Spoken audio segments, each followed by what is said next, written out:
कहबा hallelujah praise the Lord. प्रभु पर वाक्य जीवंत और कार्य साधक जहाँ की एवरी पुस्तक लिखा जाए एवरी पुस्तक 4 अध्याय 12 पद लिखा जाए ये जोड़े पढ़िबा प्रभु को वाक्य जीवंत कारण ईश्वर को वाक्य केमिति बोली लिखा छी जीवंत कार्य साधक हालेलुया ईश्वर को वाक्य जीवंत एक कथा कह जार जीवन थिबो से कथा कहबो हलचल हेबो कार्य करिवो कोन जार जीवन थिबो हलचल हेबो कार्य करिवो धर जो एक कांथर जीवन नै तुम गोटे मुथ मारले मध्य से किछि करबो नै काहे कि मते मारलो मते बथा होची बोली कहबो कि कहबो नै काहे कि तार जीवन नै किंतु जानो ए बाइबल रो वाक्य रे जीवन अछि कहते అలాగే ఈ రోజు చూసినట్లయితే వాక్యం గోడకి కొడితే మనం గోడ అంటదా నా కొట్టే ఎందుకంటే దానికి గోడలో ప్రాణం లేదు మనిషి జీవితం ప్రాణం ఉన్నది కాబట్టి ఈ వాక్యంలో జీవం ఉన్నదని వాక్యం చెప్తుంది तो प्रभु को गौरव कोन ए वाक्य कथा कहे काहे कि यार जीवन अछि ए वाक्य खाली वाक्य नै यह न्यूज़ पेपर न है कि यह साहित्य की विज्ञान न है यह जीवंत ईश्वर को हृदय थिबा कथा को हम वाक्य माध्यम रे लिखि कर पठै छ ఇది ఒక సమాచారం కాదు కానీ ఈ యొక్క జీవమైన వాక్యాన్ని మనకు రాసి పంపించి ఉన్నారు तो प्रभु को हृदय जहा थिला ताकर मन रे जहा इच्छा थिला से आमको लेखी कर पठै छथि पर हृदयలో ఏమున్నదో ఆ హృదయం ఆ వాక్యాన్ని మనకి రాసి పంపించి ఉన్నారు जेमिति हमें चिठी रे लेखी कर पठाओ बा जने युवक बा युवती कोन से माने भलो पाउतबा समय से माने जेते बेला आगो काल चिठी दिया दे होतले ताकर भावर ओ प्रवणता को से माने चिठी माध्यम रे प्रकाश करतले ताकर इच्छा को ताकर फीलिंग्स को से माने चिठी माध्यम रे लेखी कर प्रकाश करूतले ఒకరికి ఒకరు ప్రేమించినప్పుడు అప్పుడు అప్పటి కాలంలో ఉత్తరము ద్వారా తన యొక్క జీవితం అనుభవాలను వారు రాసి పంపించేలాగునా सही प्रकार भाबरे परमेश्वर ताकर मन रे जहा थिला से ए बाइबल द्वारा लेखी करी आपण मान को पठाई अछंती आ ताहा जीवंत कथा कहउछि आजी भी कथा कहउछि जे सुनिबो ताकू कथा कहिबो जार जो समस्या विषय रे पचारिबो प्रभु ता ए वाक्य द्वारा कथा कहिबी అలాగే ఈ నాడు దేవుడు మన కోసం మన అందరి కోసము తన హృదయంలో వచ్చిన వాక్యాలన్నీ కూడా రాసి పంపించి ఉన్నారు तो प्रभु समस्त को कथा कहउछंती दुर्बल को भी कथा कहउछंती रोगी को भी कथा कहउछंती दरिद्र भी कथा कहउछंती सब प्रकार लोक को से कथा कहउछंती आ लेखि दैछंती ए बाइबल रे ఈ రోజు పేదవారికి కూడా చెప్తున్నారు రోగంతో ఉన్న వారికి కూడా చెప్తున్నారు కష్టంలో ఉన్న వారికి కూడా చెప్తున్నారు ఈ వాక్యం तो सुनिबा तो प्रभु कोन बोली कर कहउछंती केतेटा कथा सुनिबा आथरे पढिबा से एवरी पुस्तक 4 अध्याय 12 पद को कारण ईश्वर को वाक्य जीवंत ओ कार्य साधक हां दुई धार गोटे गोटे खंडा कोन थिबो दुई आरे धार थिबो ए वाक्य मत दुई धार पुरी काटिबो ए पटी भी काटिबो ए फोटो भी काटिबो कोन काटिबो कार शरीर को काटबो नै आम मान को मनुष्य मान को भीतर थिबा पाप को अधर्म को अपराध को एक काटिबो ఈ వాక్యం జీవమై ఉన్నది కాబట్టి రెండించిన ఖడ్గమై ఉన్నది కాబట్టి ఒక మనిషికి అటుపక్క తను తిరిగిన ఇటుపక్క తిరిగిన అది కోస్తుంది तो कोन ए वाक्य होची जीवंत आ कार्य साधक यह कार्य करे ఈ వాక్యం జీవమైనది ఇది కార్యం చేస్తుంది कोन जेमिति इंजेक्शन देले हमर नर्स मणि माने ठीक होछन जेति इंजेक्शन देले इंजेक्शन रो से मेडिसिन गोला परे शरीर रे कार्य करे ए वाक्य को जब उच्चारण करिबो मुख रे तुमर शरीर रे मध्य कार्य तुमर लाइफ रे मध्य कार्य आरंभ होई जीवो హల్లెలూయా ఎప్పుడైతే ఇక్కడ నర్సులు ఎప్పుడైతే వారు ఇంజెక్షన్ ఇచ్చినప్పుడు పేషెంట్ కి ఆ ఇంజెక్షన్ మందు వెళ్ళి ఆ శరీరంలో ఎలాగైతే పని చేస్తుందో పేషెంట్ కి అలాగే ఈ వాక్యం విని తను గ్రహించినప్పుడు వాక్యాలు ఆ జీవితంలో కార్యాలు జరుగుతున్నాయి जे जे घोषणा करिबो कोन बोली कर कहबो मु बलवान लेखा छी दुर्बल कहू मु बलवान जे घोषणा करिबो मु बलवान ए वाक्य को घोषणा करिबो मु बलवान बोले तार शरीर बल आसीबो ఎప్పుడైతే తను నేను బలవంతుడిని తను ये जन पढ़ी देखो जोएल 3:10 जोएल तुम्हें माने अपना अपना हाँ लंगोड़ो फाड़ भांगी खड़को गोढ़ाओ अपना अपना दा भांगी वर्षा करो दुर्बल लोक कहू मु बलवान हालेलुया अरे दुर्बल जदि कहब मु बलवान बोले बलता देहरे बल आसब जेमती मु उदाहरण देली इंजेक्शन देले पैरासिटामोल बटिका खाइले पेट को जाऊ जाऊ जेमती अध घंटा पर से कार्य आरंभ करी दउछि शरीर रे सेही प्रकार एक वाक्य को जदि उच्चारण करिवो कोन को लोक दुर्बल लोक जदि कहब मु बलवान ताले ता जीवन रे बल आसीबो शरीर रे केवल नाही ता समस्त क्षेत्र रे बल आसीबो ఎప్పుడైతే వాక్యాన్ని అతను ఏవైనా 3:10లో చెప్పినప్పుడు వాక్యం బట్టి తను ప్రార్థన చేసినప్పుడు అప్పుడు వెంటనే తన హృదయంలో తన జీవితంలో వాక్యం కార్యం చేస్తుంది. तो दुर्बल जदि कहूछि बलवान बोले रोगी जदि कहबो मु स्वास्थ्यवान बोलकर बोले स्वास्थ्यवान हेबो कि नहीं हेबो कि नहीं हेबो ताई जे लेखा गला दुर्बल कहू मु बलवान और से बल पाउ अछि ताले रोगी कहू कोन मु स्वास्थ्यवान मु सुस्थ होई अछि यीशु के नाम रे सुस्थ होई अछि यीशु के नाम रे सुस्थ होई अछि बोलो साला जगह रो कहबार अछि केति कहबार अछि विश्वास करी जदि रोगी कहूछि दुर्बल कहूछि जदि मु बलवान ताले रोगी कहू मु स्वास्थ्यवान मु सुस्थ होई अछि ताले सुस्थ हेबो बोलो चंद्र बाबू ఒక రోగి ఒక పేషెంట్ గారి తను నేను బలవంతుడిని స్వస్థ బాగయ్యానని వాక్యం బట్టి చెప్పినప్పుడు తన బలవంతుడు అవుతాడు. तो सेते में लूक पुस्तक रे यीशु प्रभु गोटे कथा कहले कोन धमक देबार शिखरे बाबू बोली कर कहले तो खोलो लूक पुस्तक 4 अध्याय को आसो ठीक जेते बेले यीशु प्रभु पितरों को गृह को बोले और कोन हला पितरों को सासु को ज्वर होतला ఎప్పుడైతే పీతరు వాళ్ళ ఇంటికి వెళ్ళినప్పుడు దేవుడు వెళ్ళినప్పుడు పీతరు ఇంటికి వాళ్ళ అత్తకి జ్వరంతో ఉండేది జ్వరకు ధమక్ దేబారు జ్వర छाड़ी गला ఆ జ్వరాన్ని గద్దించినప్పుడు ఆ జ్వరం వదిలిపోయింది విడిచిపోయింది. सेही प्रकार तुम परिवार रे कोन समस्या थी से समस्या को धमक दियो छाड़ी जीवो అలాగనా మీ జీవితంలో ఏ సమస్య ఉన్నదో ఆ సమస్యను మీరు గద్దించండి అది విడిచిపోతుంది. आमे माने जानिछु ज्वर काहा को रेस्पोंड करे पैरासिटामोल क्लोरोक्विन बटिका मान को से रेस्पोंड करे बोल के लिखा अछि जानिछु सुनिछु ఎప్పుడైతే మనకు జ్వరం వస్తుందో మనకు డోలో ఇవన్నీ కూడా ఈ మాత్రలన్నీ కూడా మనం తెలుసు किंतु ज्वर प्रभुकर कथा को मध्य और प्रभुकर लोक मानकर कथा को मध्य सुनिबो और छाड़ी कर पलाइबो एटा किए कहू अछि बाइबल रो सत्य वाक्य रे लिखा अछि जो जीवंत वाक्य से वाक्य रे लिखा अछि ఆ రోగాన్ని విడిచిపోవడానికి ఎందుకంటే వాక్యం జీవమైన వాక్యం రాసి ఉన్నది కాబట్టి. तो जहाँ परिवार रे ज्वर काम करूछि ज्वर राजत्व करूछि तुम धमक दियो ఎవరి జీవితంలో ఎవరి కుటుంబంలో జ్వరం ఉందో వారిని మీరు గద్దించండి. पढ़िबा लोक पुस्तक 4:38 पद रो पढ़ी चालो और से समाज गृह उठी सिमोन को घर को गले के यीशु प्रभु सिमोन पितरों को घर को गले कोन हला तापरे सिमोन को सासु को भयंकर ज्वर होइतिला केंती ज्वर होतला पूरा टेंपरेचर पूरा 100 केते लास्ट केते भणी माने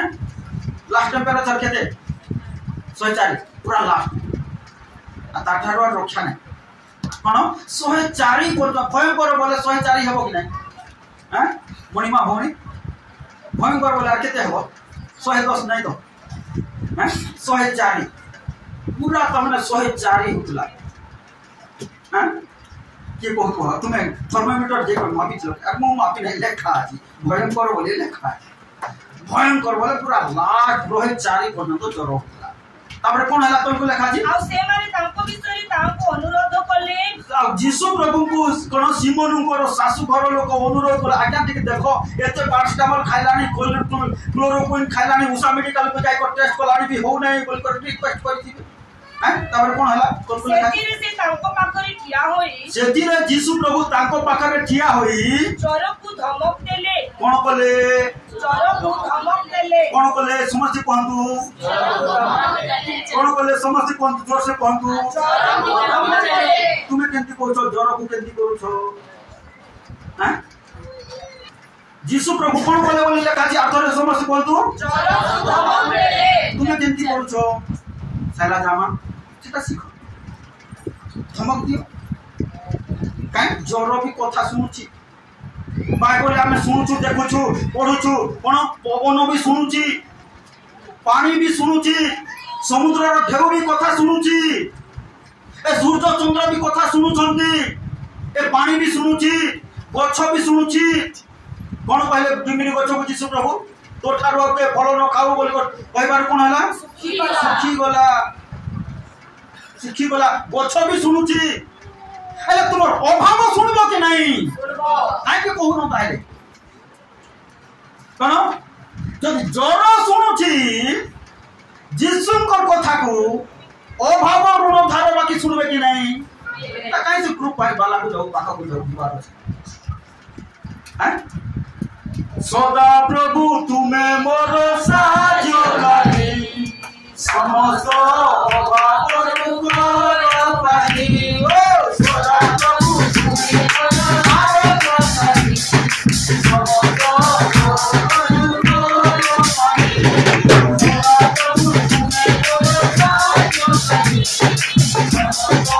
अभाव दुखर पानी सदा प्रभु तुम्हें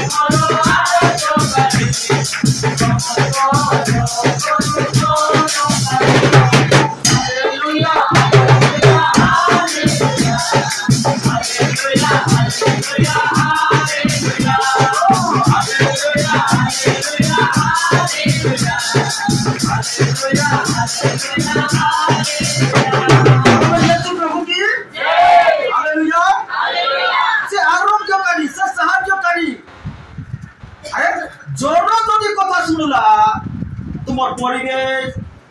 तुम टेंशन तो धमक दियो मोते टेंशन आन तो दुष्टात्मा तो के जीसु का नाम धमक पहुंची बोली 50 तार कह तापर तुम माइंड टेंशन दूर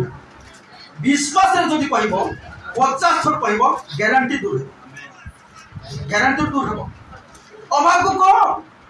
जोरो जदी सुनला ना भाई अभाव सुनबो कि नहीं से विश्वास तो थिबार जमा पासे ना सेटा हो आज प्रोब्लेम होची विश्वासी पाखरे कोन नाही भक्त पाखरे कोन थिबार अछि सेटा नै हमर पाखरे सेटा होची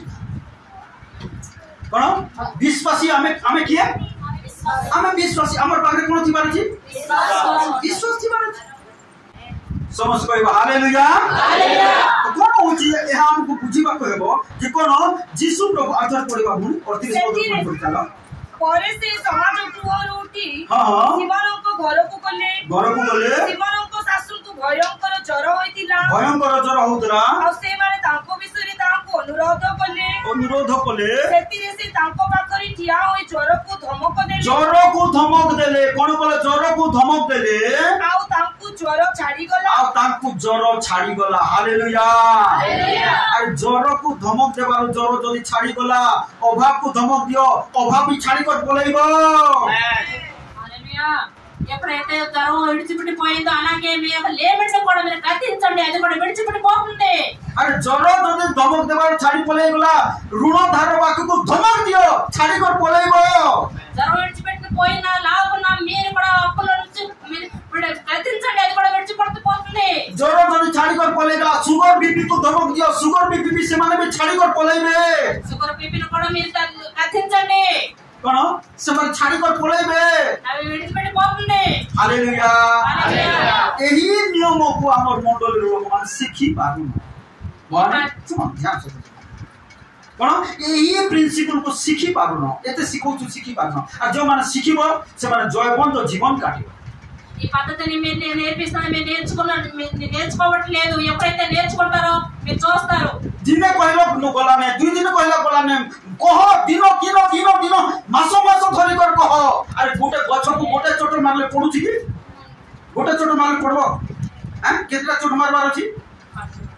मारू मारी मारी पुनी हाली हाली आर पानी पी करी हमर भाई मार कोन करछथि मांडिया पे जा गोटे ग्लास पकई कर आउ थोरे मारू छ नहले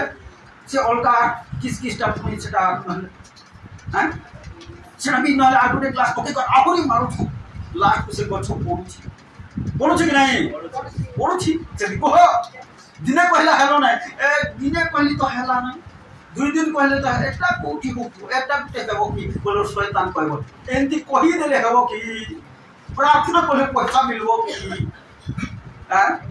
प्रार्थना कले पैसा मिलबो कि कहबो शैतान गोटा चोट मारले हेबो कि कोन हेबो नहीं बोल किंतु कोन कहि चलो शैतान से सब तापर कोन लास्टिंग करिवो ना छाड़ी के पले कार्य निश्चय ए नियम ए विधि ए प्रिंसिपल को हमर मंडल लोक माने जो शिखि पारिबो समस्त क्षेत्र रे तुमे जयवंत जीवन काटी पारिबो ఎప్పుడైతే మీరు ఒక చెట్టుని నరికిన వాటిని చూసినప్పుడైతే ఒక్క దెబ్బతోనే నాటదు అది చెట్టు పడదు తను మళ్ళా తను కొడుతూనే ఉంటాడు అప్పుడు ఆ చెట్టు పడిపోతుంది అలాగే మీరు కూడా వాక్యాన్ని గుర్తు చేసుకుని మీరు కథించండి ఆ రోగాన్ని ఆ సమస్యని ఆపులను లోన్లు ఏదైనా సరే కథించినప్పుడు దినములు నెలలు కథించినప్పుడు అది విడిచిపెట్టి పోతుంది దేవుని గౌరవం కలుగును గాక దేవుడు మనతో ఈ రోజు మాట్లాడుతున్నాడు ఈ వాక్యం వచ్చి జీవంత ఈ వాక్యం జీవమైనది ఈ వాక్యର శక్తి ଅଛି ఈ వాక్యର శక్తి కూడా ఉన్నది ఈ వాక్య কথা কহে ఈ వాక్యం మాట్లాడుతుంది ఈ వాక్య ଆମ ଜୀବନରେ କାର୍ଯ୍ୟ କରେ ఈ వాక్యం మన జీవితంలో కార్యం చేస్తుంది ଏଥିପାଇଁ ଏ ବାକ୍ୟକୁ ଜାଗ୍ରତ ସହିତ ଶୁଣ అందుకోసం జాగ్రత్తగా ఈ వాక్యం వినండి ସେଥିପାଇଁ ବାଇବଲରେ ଲେଖା ଅଛି କଣ ଅନେକ ବିଷୟ ଆମେ ସବୁବେଳେ କଣ ନେଗେଟିଭ ବିଷୟ ଡରବାର ବିଷୟ ଆମେ ଭାବିଥାଉ ఎందుకంటే మన జడుపు వచ్చింది మన భయం వచ్చినది ఎప్పుడన్నా మనము ఆలోచించుకుంటాము କେତେବେଳେ ତୁମେ ନିଜେ ଚିନ୍ତା କରୁଛ କି ଯୀଶୁ ପ୍ରଭୁ ପାଣିକୁ କେମିତି କରି ଦ୍ରାକ୍ଷା ରସ କରିଦେଲେ ପାଣି ଉପରେ କେମିତି କରି ଚାଲିଲେ କେମିତି କରି ମିରାକଲ ହେଲା ଏଟା କେବେ ମନେ କେବେ ଆଲୋଚନା କରୁଛ ఎప్పుడు యేసు ప్రభు ఆ నీళ్ళ మీద నడిచారు ఆ నీళ్ళని ఇంకా కానాను దేశంలో ఆ నీళ్ళని ద్రాక్ష రసంగా మార్చారు అది ఎప్పుడైనా ఆలోచించుకున్నారా କେବେ ଭାବୁଛ କି 5ଟି ରୁଟି 2ଟା ମାଛକୁ କେମିତି କରି 5000 ଲୋକକୁ ଖାଇବାକୁ ଦେଇଦେଲେ କେମିତି କରି ଏଟା ବଢଲା ଏଟାକୁ ଆଲୋଚନା କରୁଛ କେବେ ఎప్పుడైనా 5 రొట్టెలు 2 చేపలకి ఇన్ని వేల మందికి ఇచ్చారు అప్పుడు ఎప్పుడైనా ఆలోచించారా అది এই প্রকার বিষয় যদি তুমি আলোচনা করিব ভাবিব চিন্তা করিব তোমার ভিতরে বিশ্বাস বড়িব ఈ విషయాలు మీరు చింతించినప్పుడు ఆలోచించినప్పుడు వాక్యాలు గుర్తు చేసుకున్నప్పుడు మీలో నమ్మకం పెరుగుతుంది జోష బైబిల్ హల్లెలూయా హల్లెలూయా এতবাই বাইবেলে লেখা আছে এভরি পুস্তক 3 অধ্যায় এক পদ করে পড়ো কোন ভাব বলতে লেখা আছে কোন ভাবনা করে স্বর্গীয় অতএব হে স্বর্গীয় আহ্বানর সহভাগী স্বর্গীয় বুলাহর স্বর্গীয় আহ্বানর সহভাগী আমি হচ্ছু পার্টনার কার পার্টনার কোন ভাই বুঝলো আমি পার্টনার কার পার্টনার স্বর্গর পার্টনার কোন বেলে বেলে বিজনেস পার্টনার মানে গুলো অছন্তি আমি কার পার্টনার যিশুঙ্কর পার্টনার কোন যিশুঙ্কর পার্টনার তাহলে কোন যিশু जो सब मिराकल करथले हमर जीवन रे मजा हम करि पारिबा हालेलुया हालेलुया এই পার্টনার মানে দুই জন সমান সমান রহিবে হেবে কি নাই বিজনেস পার্টনার গুড়া তো সমান সমান ভাগ নেবে কি নাই নেবে బిజినెస్ పార్ట్నర్లు చూసినట్లయితే ఇద్దరు సమానంగా పంచుకుంటారు ఇద్దరు సమానంగా చూస్తారు అలాగే మనం కూడా స్వర్గలోకంలో పార్ట్నర్ ఉండాలి तो पढ़िबा आधर पढ़िबा से बाकी অতএব হে স্বর্গীয় আহ্বানর সহভাগী পবিত্র ভাতৃগণ পবিত্র ভাই মানে আমমানଙ୍କର বিশ্বাস মত অনুসারে ଆମର ବିଶ୍ୱାସ ମତ ଅନୁସାରେ ପ୍ରେରିତ ଓ ମହାଯାଜକ ଯୀଶୁଙ୍କ ବିଷୟ ଭାବି ଦେଖ କାହାର ବିଷୟକୁ ଭାବି ଦେଖ ବୋଲି କହୁଛନ୍ତି ଯୀଶୁଙ୍କ ବିଷୟ କାହାର ବିଷୟ ସମସ୍ତେ କୁହନ୍ତୁ ଯୀଶୁଙ୍କ ବିଷୟ ଯୀଶୁଙ୍କର ବିଷୟ କେବେ ଭାବୁଛ ଯୀଶୁ କେମିତି ମିରାକଲ କଲେ ଯୀଶୁ କେମିତି ମୁଲା ଲୋକକୁ ଉଠେଇଲେ ଯୀଶୁ କେମିତି କଣ ସୁସ୍ଥ କରିଦେଲେ କୁଷ୍ଠିକୁ ଅନ୍ଧକୁ ଆଖି ଦେଲେ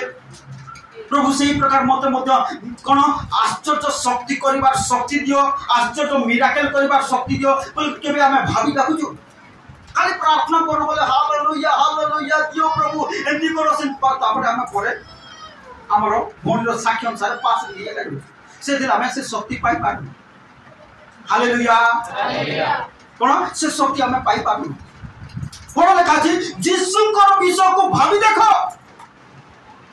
यदि गछ को कहले सुखी गला कौन कुष्ठी को कहले सुस्थ हुआ बोलकर सुस्थ हो गला भाभी देखो कौन भाभी देखो जेते लोक आसले यीशु प्रभु को पाखो गोटे कथा कहले कौन बोलकर कहले तोर विश्वास अनुसार तोर तोर विश्वास अनुसार వచ్చి అది సి విశ్వాసి పక్కన అలాంటి నమ్మకం మనలో ఉన్నదా? దేవుడు ఎప్పుడైతే ఎవరికైనా చెప్పినప్పుడు మీ విశ్వాసం మీ నమ్మకం మీకు బాగా ఉంది కాక అని చెప్పారు. అలాంటి జీవితం అలాంటి నమ్మకం అన్నట్టు విశ్వాసం మనలో ఉన్నదా? तो कौन बोलिकर कहउछंती जीसुकर विश्व को भाबी देखो, जीसुकर जीवन को भाबी देखो, जीसुकर विश्वास को भाबी देखो, जीसुकर प्रार्थना विश्व को भाबी देखो. केंती प्रार्थना करतले जीसु प्रभु केंती प्रार्थना करतले भाबी देखो తెలుగు రేపు యేసు ప్రభు ఎలా ప్రార్థన చేసేవారు, యేసు ప్రభు ఎలా ఆలోచించేవారు, యేసు ప్రభు ఎలాగైతే విశ్వాసాలు చేసేవారు, నమ్మకాలు ఉండేవారు. ఆలోచన మీరు ఆలోచిస్తున్నారా? ఎప్పుడైనా గుర్తు చేస్తున్నారా వాక్యాలు? तो कोन मो सहित देखिबा केंती जीसु प्रभु प्रार्थना करथिले आमे केंती प्रार्थना करछु. लूक 6:11-12 पद टिके पढि देखो टिके. सेही समय से दिने प्रार्थना कर सेही समय दिने जीसु प्रभु कोन करबा को बोले प्रार्थना करिबा निमंते पर्वत को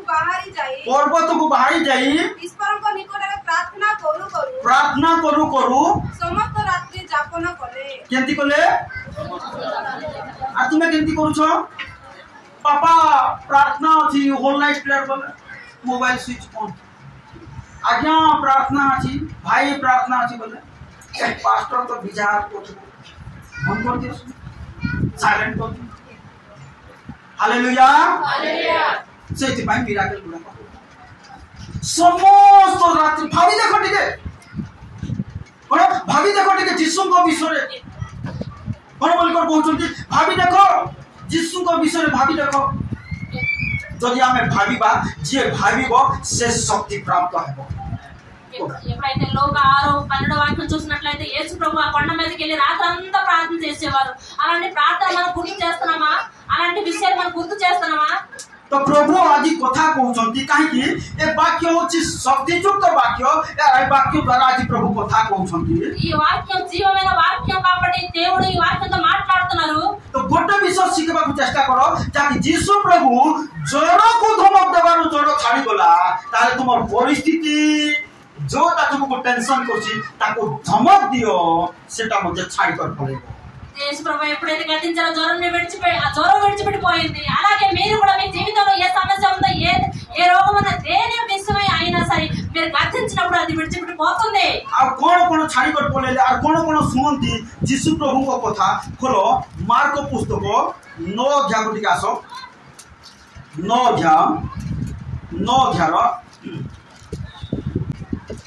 25 पद के जने पढो. परे लोक समूह एकत्र दौड़ी आसुअछंती देखि जीसु से असुची आत्मा को धमक दे कहिले. काहा को धमक देले? असुची आत्मा. काहा को धमक देले? असुची आत्मा. तुमे भी धमक दियो कोन धमक दियो जोटा तुमको टेंशन करछि धमक दियो.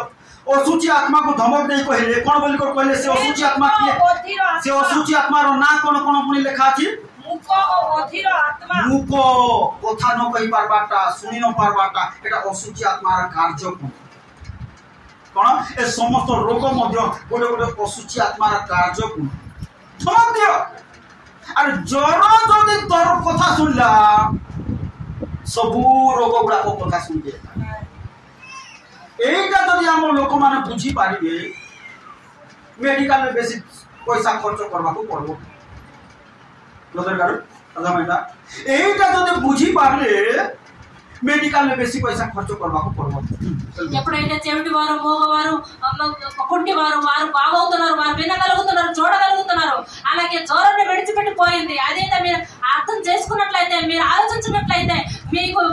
మెడికల్ కి హాస్పిటల్ కి వెళ్ళడం పడదు, ఖర్చు కూడా ఎక్కువ చేయడం పడదు కూడా. काहे जीसु प्रभु जड़ को जदि धमक देले छाड़ी पड़ेला तुम शरीर जेतेटा रोग अछि से सब रोग को धमक दियो. गोटे दिन न गले आ गोटे दिन गोटे विश्वास रे धमक दे चलो से रहिबो नै से पळैबो तुम सुस्थ सबल रहिबो. तुम मेडिकल भी जीवा को पड़बो नै तुमर पैसा मेडिकल रे खर्च करबा को पड़बो नै.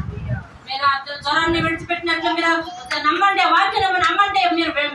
హాస్పిటల్ కట్ట ఎక్కడికి వెళ్ళినా అవసరం పడదు కూడా. काहे विश्वासी जदि विश्वास रे बंची की ए वाक्य को घोषणा कले सेते बेले विजय समृद्धि एवं जयवंत जीवन मिलि थाए. ఎప్పుడైతే వాక్యాన్ని బట్టి మీరు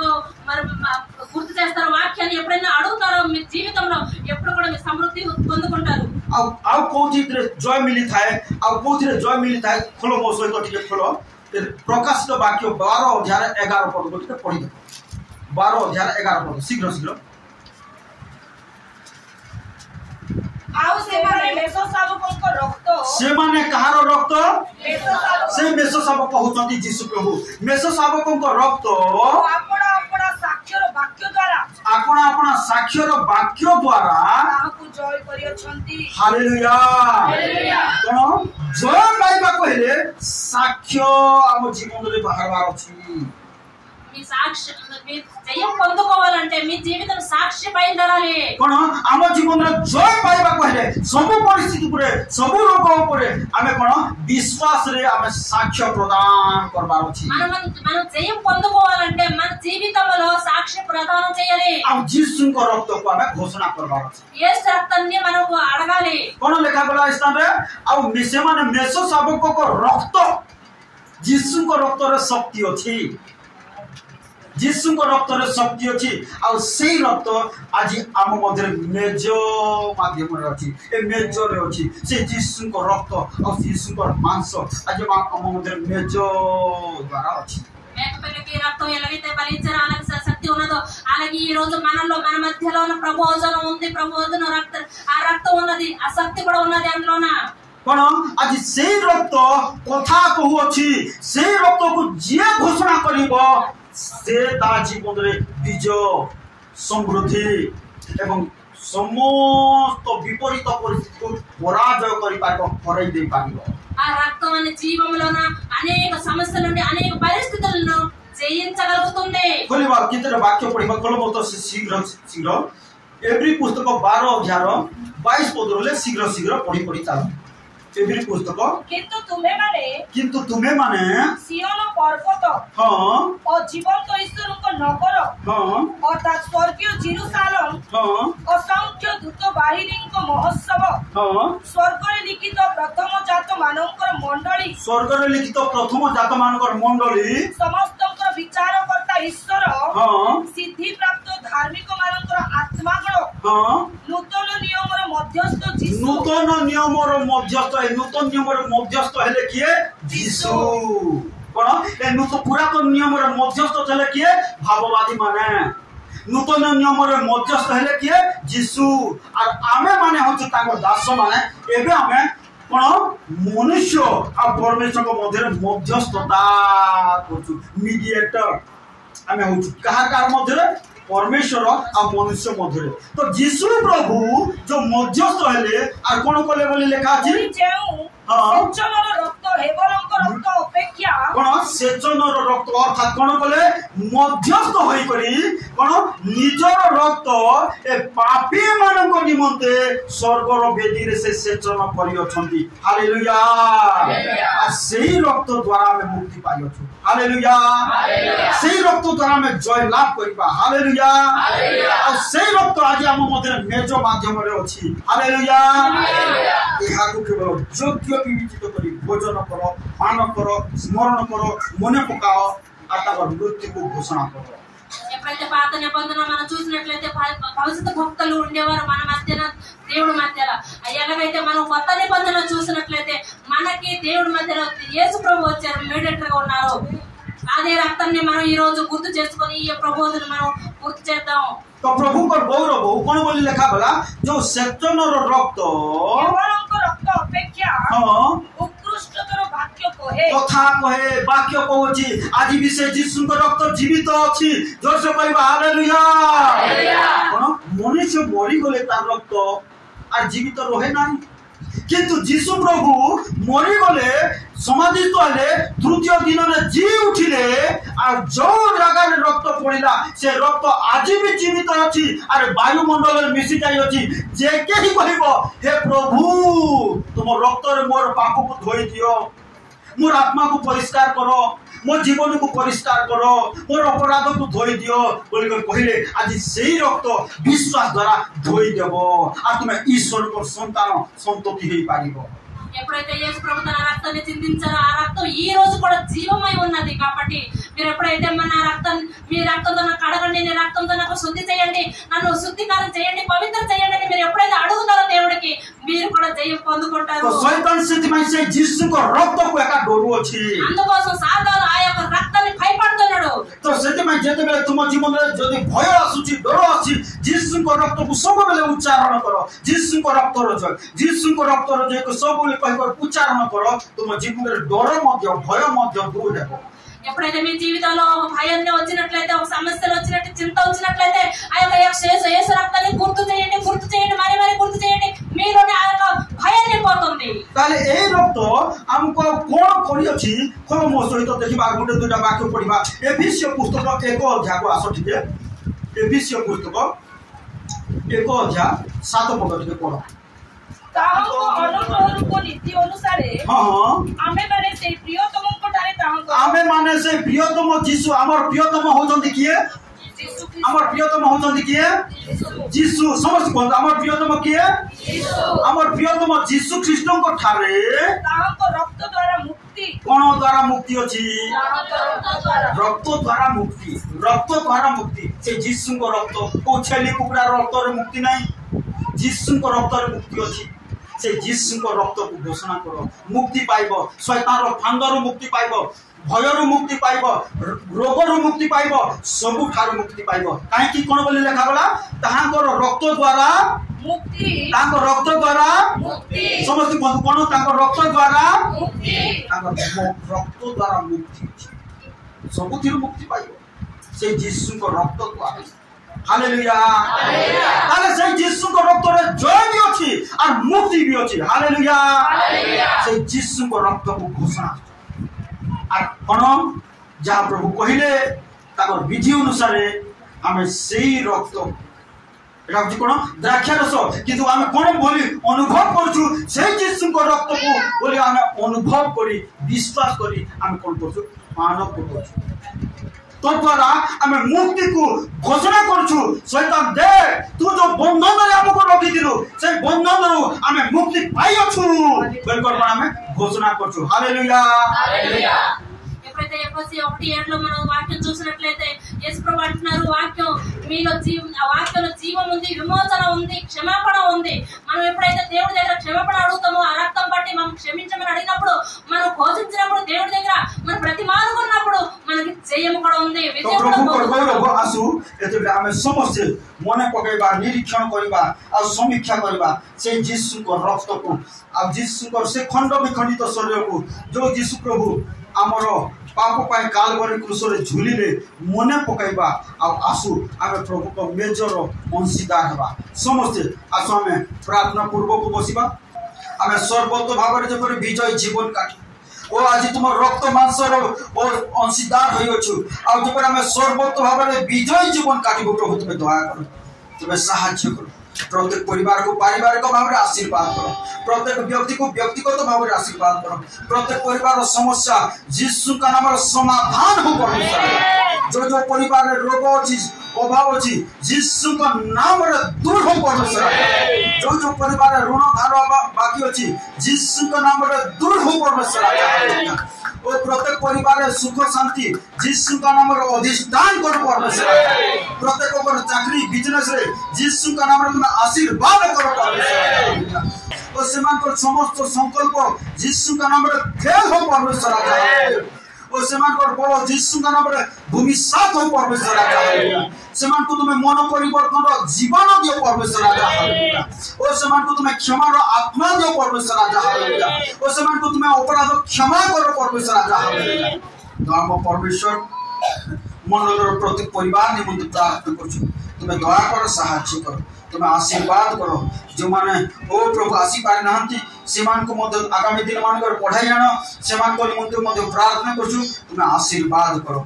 दयामय स्वर्गस्थ पिता एतो बेले प्रार्थना करछु विशेष करी साइला जभौनी को ओ प्रभु आ मेरी मां रो नातुनी को तुम्हें आरोग्य करो, बल दियो, शक्ति दियो। प्रभु दया करो, सकल विषय तुम्हें साहाय्य करो। निश्चय हमर प्रार्थना सुनिछो, उत्तर देइछो, साहाय्य करिछो, अनुग्रह करिछो। प्रभु धन्यवाद दे तुमर प्रिय पुत्र नाजरतीय यीशु ख्रीष्ट को नाम रे प्रार्थना करूछु। एतो बेले आमान को त्राणकर्ता प्रभु यीशु ख्रीष्ट को असीम अनुग्रह पिता ईश्वर को प्रेम पवित्र आत्मा शांति सहभागिता आम समस्त सहवर्ती परमेश्वर